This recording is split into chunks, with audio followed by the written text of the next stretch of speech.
everyone. This is Tosha, and you are tuning into the Supernova Tosha Show podcast, the show that addresses social issues and how it affects our community.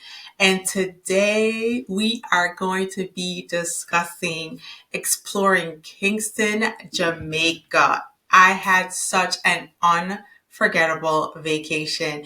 I don't know if a while back, you guys, I did a podcast on using up your vacation, taking your vacation, and why Americans do not take vacations. It's so needed, it's so necessary. And I followed my own advice. I was literally losing my mind. I would lose my patience with so many things. Like I just, when you're just bothered, and I want to be 100% unbothered. So, so this is why I decided, you know what? I'm going to go ahead and take my vacation. And where better else to take my vacation? The beautiful island of Jamaica.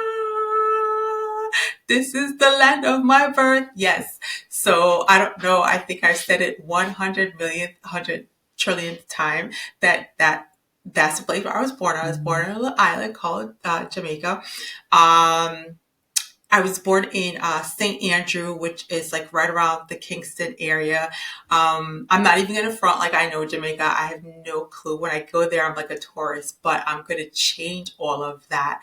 I want to get my Jamaican passport because Jamaica is one of those places where you can actually have dual citizenship, right? So I was born there, but I was raised in the United States, so I can still be a citizen of Jamaica.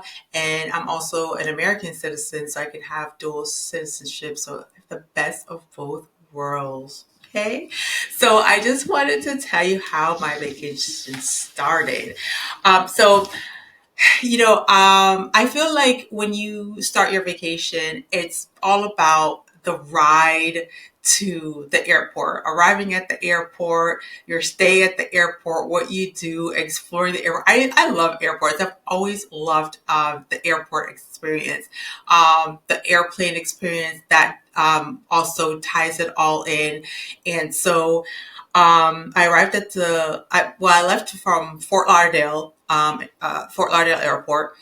And it's just a regular normal airport. There's nothing, fabulous going on at the Fort Lauderdale Airport. I wish they would change it up a little bit, but it is what it is. So I didn't video anything there.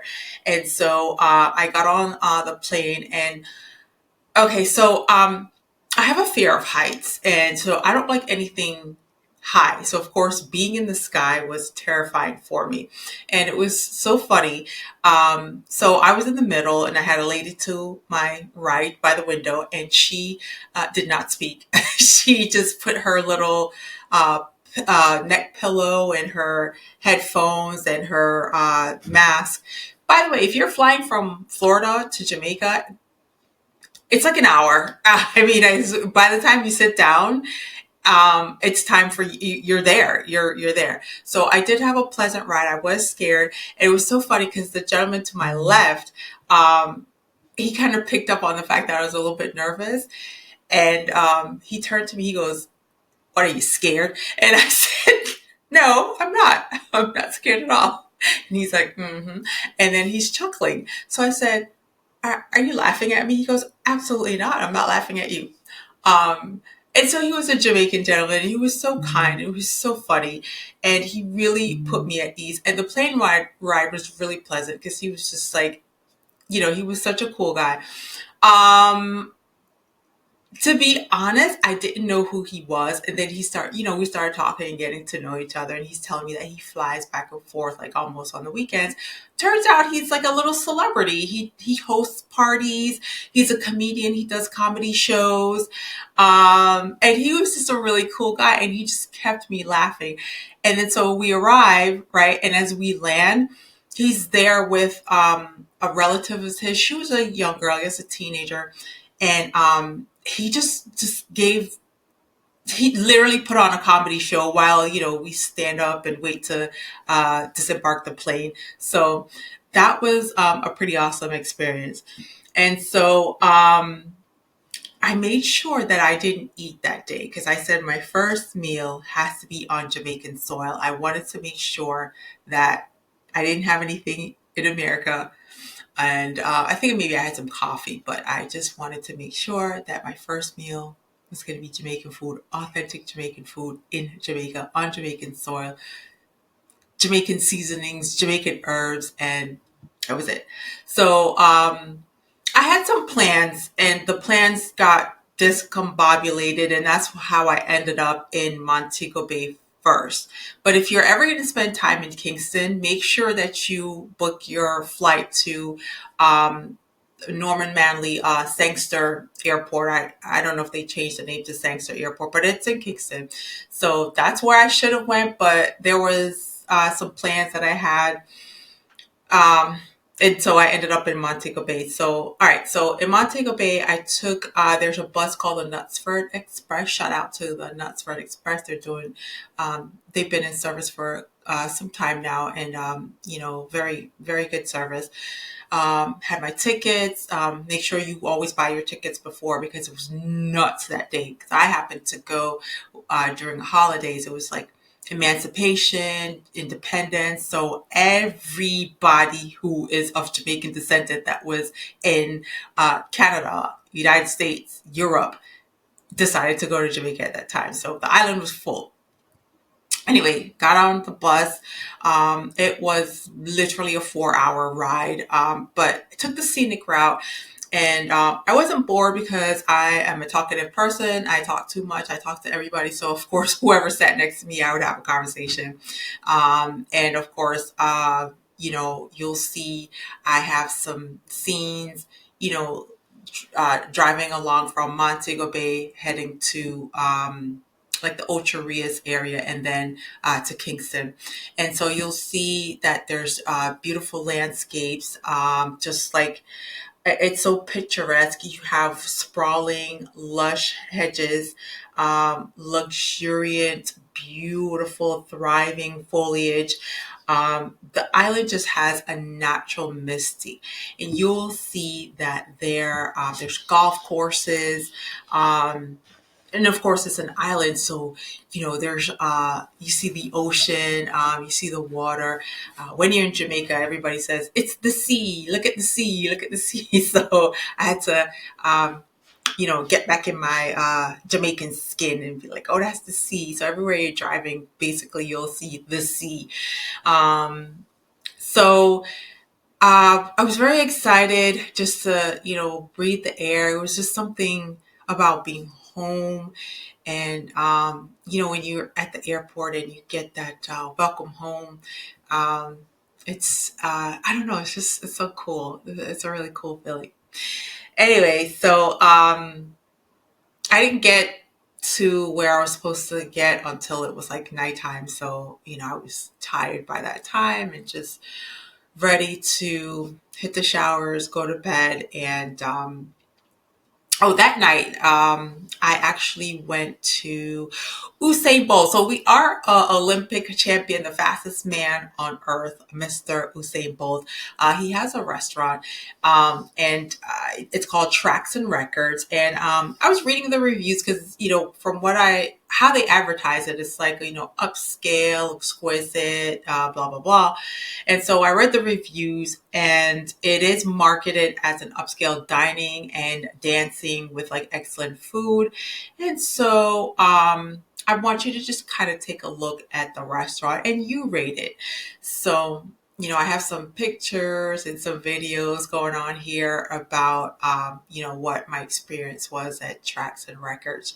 Now, in my honest opinion, it's more of a casual bar than an upscale restaurant. First of all, the parking situation, it's really, because it's like in a plaza with like a cul-de-sac, I would say. I would describe it more like a cul-de-sac plaza. And then there are different things going on. So he's got his little restaurant, and I think there's a couple other bars and nightclubs within that cul-de-sac. So the parking situation is not really good. So again, the ambience it was really laid back to me. It had a relaxed vibes, but and you can see it was clear that the furniture could use a little TLC. There's some worn out chairs and tables that they've seen better days. So unfortunately, also the service left something to be desired. It was quite slow, and when the food finally arrived, it wasn't as hot as I would like my food. I like my food to be really hot.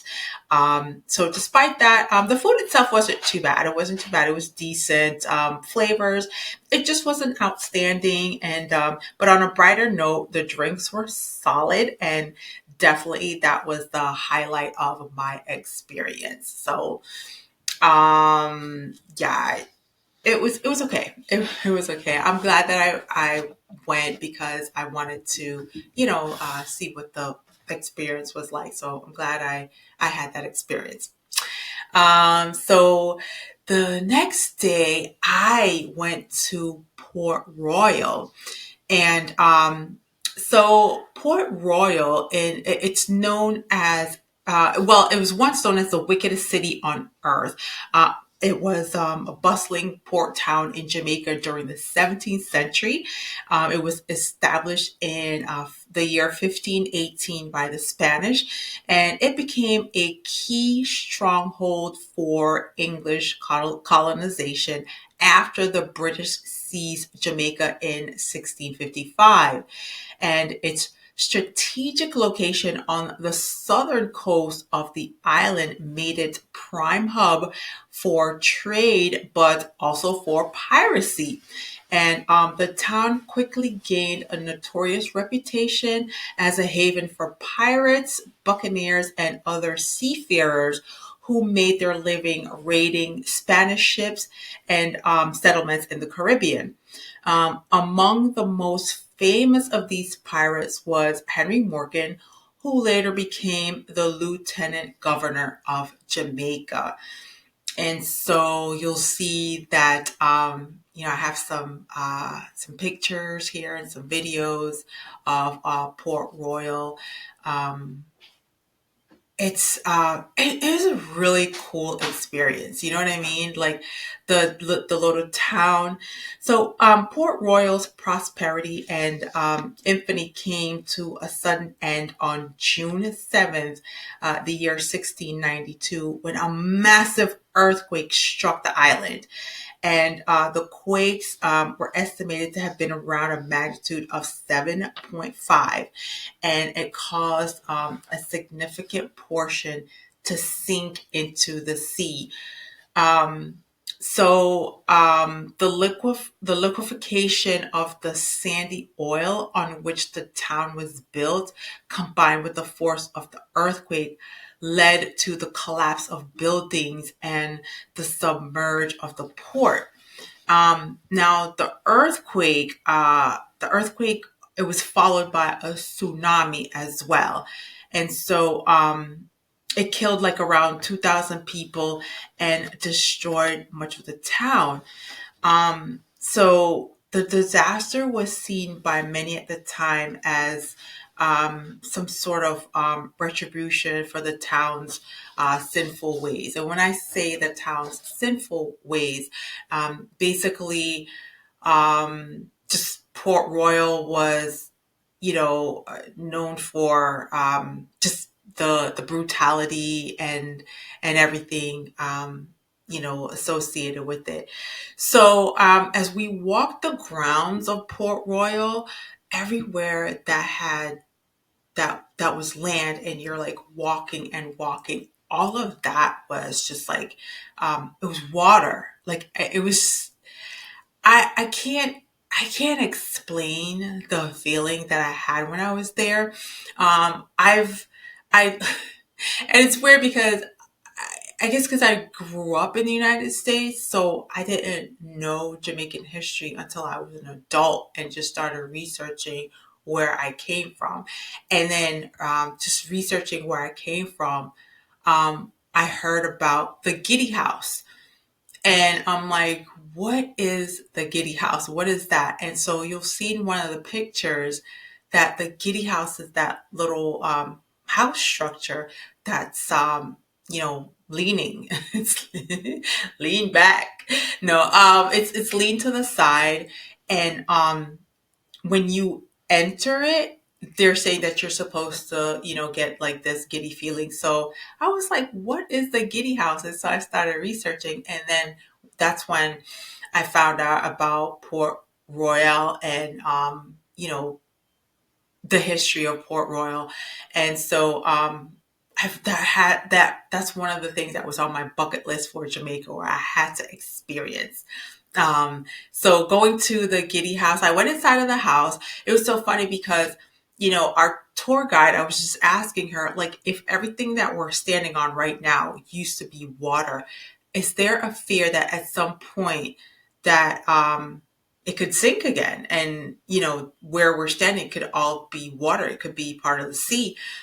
And she was telling me that you know, um, people have thought about it because when it rains, um, there'll just like be water on the land. And we just happened to go after Hurricane Beryl. I think so it was like a few weeks after Beryl had came through Hurricane Beryl for 2024. And so she's like, if you go inside the house, you'll see that there's still water in there. So I, went inside to the Giddy house, and yes, there was water. She's like, yeah, if we get a good dose of rain, you'll see water just on the land. So my thing is, I've always been told that, water finds its level. So for me, it's a cute town. It's a quaint town. If you look at the houses, and then I didn't even know that people lived there. So people lived there, and I took as much pictures as I could, and just kind of talking to the locals. It is such a laid back town. I don't I don't know what they do for a living. I don't know how they make it. It's weird because one of the there's like a little row of tiny homes, and so I was asking one of the occupants. I'm like, you live in there, and I just kind of wanted to be nosy, just kind of see how it looks. But she was kind of giving me like, no, you can't come into my house. No, you can't film. And so she was telling me that um, the bathroom situation is communal. It's basically a room um, with like a little area where you can prepare food. And that's pretty much it. And I said, what about a bathroom? But it's like a one bathroom for the community. So if there are like 8 houses on one section, there's like a bathroom out in the back, which I was so curious about that because I'm like, what if it's like 2 o'clock in the morning and you have to go use the bathroom? And what if there's someone else there wanting to use the bathroom? You know what I mean? And like, if you have a baby, she happens to be walking with baby bottles, like how do you dispose of the diapers and things like that? It was so unique to me, and I wanted to just kind of stay and ask more questions. But if you know anything about the people on the island of Jamaica, they're not keen to speak on camera. It's they call it like a informer mentality, and an informer is that song by Snow, Informer. um it's like in America you say snitching, snitches get stitches. So they're not very keen on that whole snitching informer mentality. So that's not going to go over very well, to have someone just come up to you and speak freely, and knowing that they're being recorded. It's very rare when it happens. But yeah. So I asked her, if you wanted to live in one of these tiny homes, or I guess what is the process? And she was telling me something about you have to go through the brotherhood, and I'm like, the brother. I'm like, what is the brotherhood? It was so weird because I guess she didn't want to tell me. I mean, obviously she had to know because she lived there. She's an occupant, and she had to go through something in order to, um, she had to apply. She had to be qualified to live there. But then it was like very secretive. So I tried to look up the Brotherhood, and the Brotherhood, um, it was basically telling me something about, back in the 16th century piracies, the pirates, and this and that. But from what I gather, and if anyone knows any additional information, and even if I'm wrong, just correct me. But from what I gather, it seems like it's a foundation of some sort that governs that area of Port Royal, and so they house citizens of the Port Royal area, um, and that's, I guess they're the ones who handle the housing, the security, the maintenance, um, just the whole management of the area of Port Royal. But it's and everybody knows everybody. So that was interesting because it was a small little fishing community. And so we stopped by this restaurant called Gloria's, and Gloria's is, I guess, one of the top rated restaurants to go while you're in Kingston,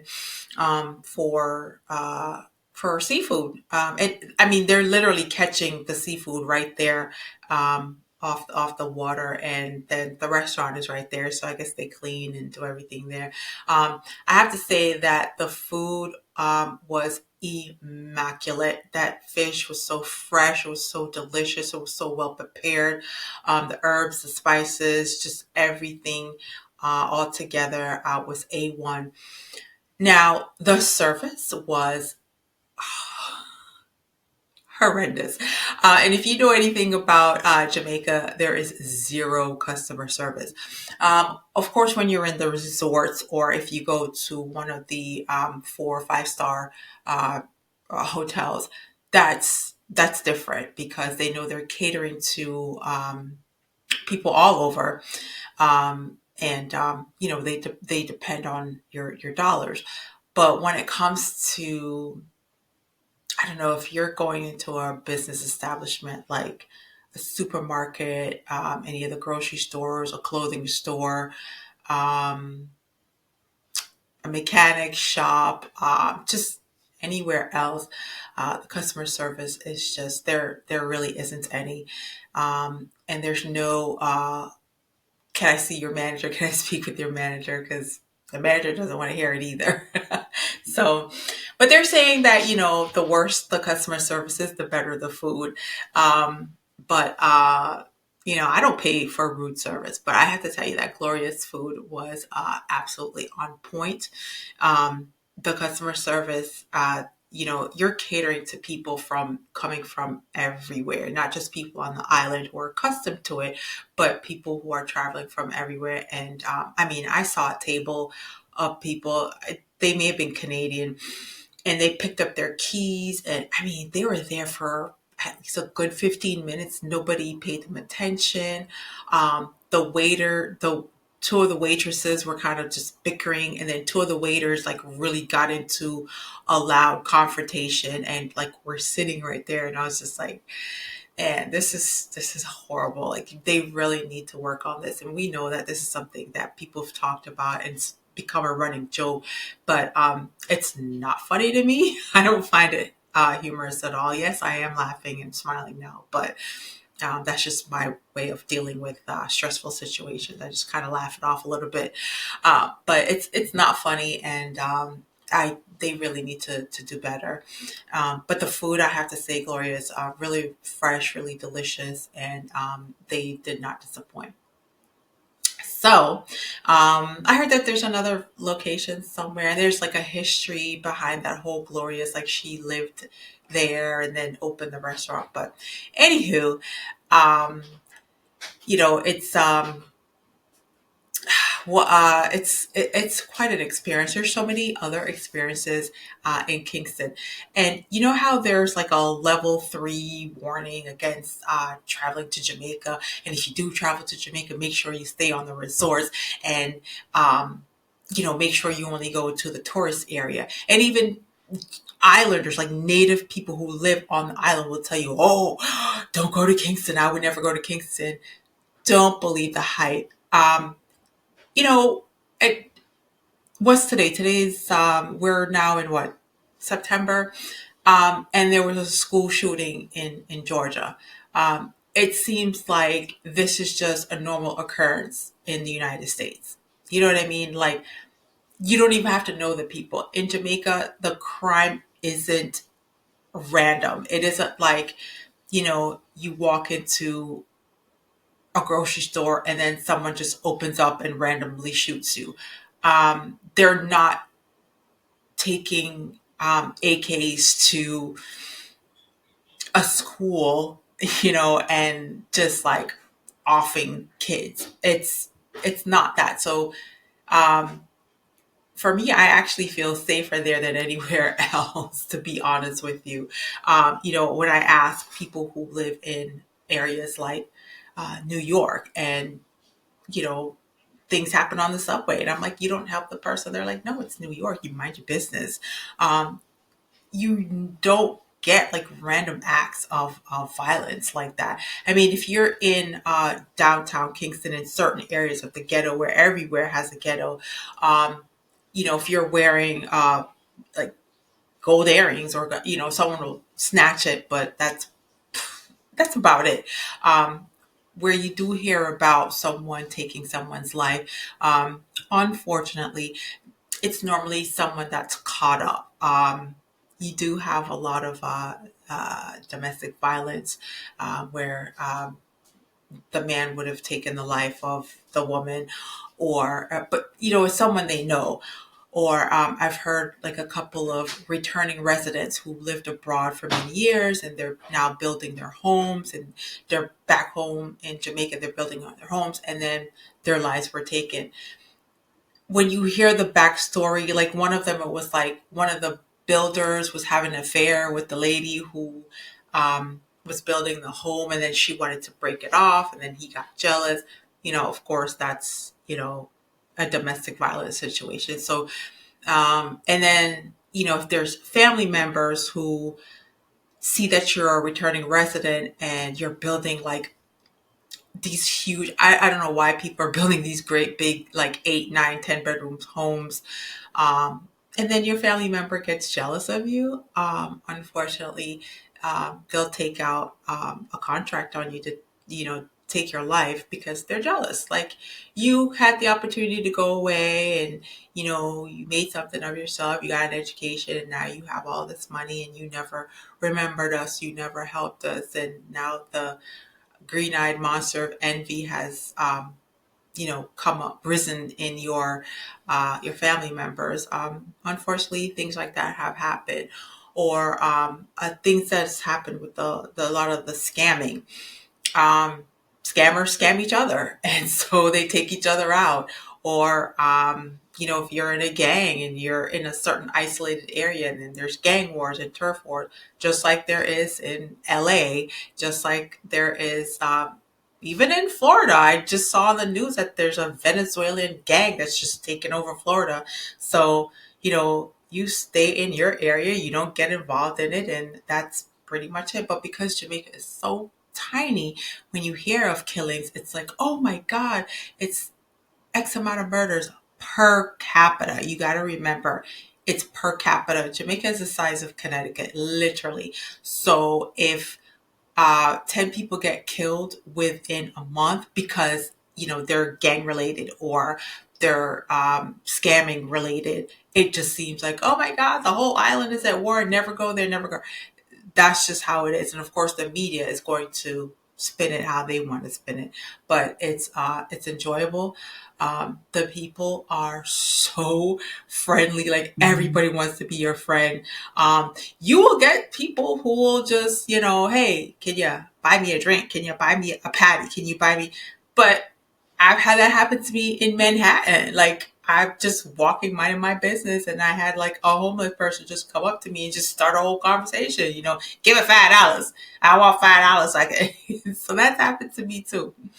So, anywho, I just want to say that it's really not what the media portrays it to be, and I hope kind of showing you around. A little bit of Kingston because I didn't get to spend a lot of time there. Showing you a little bit around, and hopefully I could do some more of these vacation vlogs. And I went other places too, so stay tuned, and I will be bringing you more from my wonderful vacation in Jamaica.